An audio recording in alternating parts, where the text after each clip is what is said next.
আসসালামু আলাইকুম। বাদশাহ সম্মেলনের পক্ষ থেকে সুস্বাগতম। আমি ডাক্তার মোহাম্মদ ইব্রাহিম খলিল। অনেকদিন পর একটি ভিডিও নিয়ে উপস্থিত।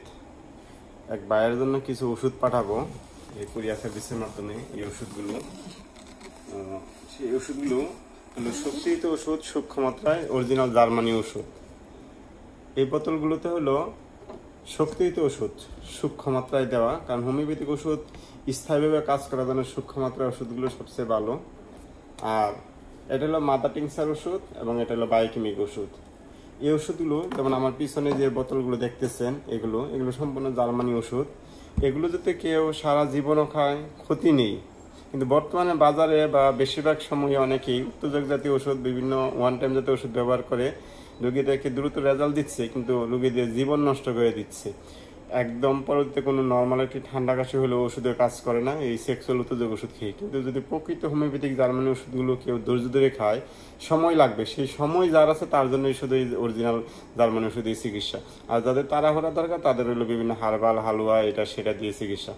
এখন এই প্রকৃত হোমিওপ্যাথিক চিকিৎসা যদি লক্ষণভিত্তিক চিকিৎসা করে শরীরে ইমিউনিটি পাওয়ার তৈরি হয়, শরীরে রোগ প্রতিরোধ ক্ষমতা বাড়ে, ডে বাই ডে আস্তে আস্তে আপনার শরীরের টোটাল সমস্যাটা ইনশাল্লাহ দূর হবে।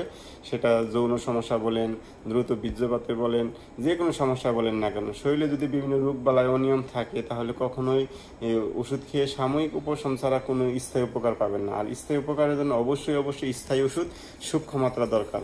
আর সেই ওষুধগুলো সিলেকশন হয় রোগীর টোটালিটির লক্ষণের উপর ভিত্তি করে ওষুধ স্টেপ বাই স্টেপ দিতে হয়।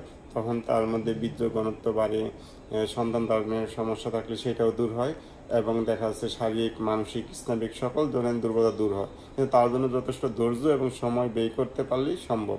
এখন বেশিরভাগ রোগীরাই দ্রুত চায় এবং ডাক্তাররা দ্রুত ওষুধ দিয়ে ক্ষতি করতেছে। সুতরাং নিজের জীবনকে রক্ষা করুন, প্রয়োজনে ওষুধ না খান, পুষ্টিকর খাবার দাবার খান, নিয়মিত ব্যায়াম করেন, এতে যতটুকু আছে ইনশাল্লাহ ভালো থাকবেন। কিন্তু যেটা আছে এটাকে আরো বেশি করতে যে ক্ষতি না করাটাই ভালো।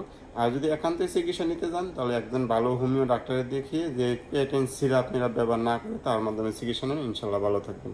আল্লাহ হাফেজ। আসসালামু আলাইকুম।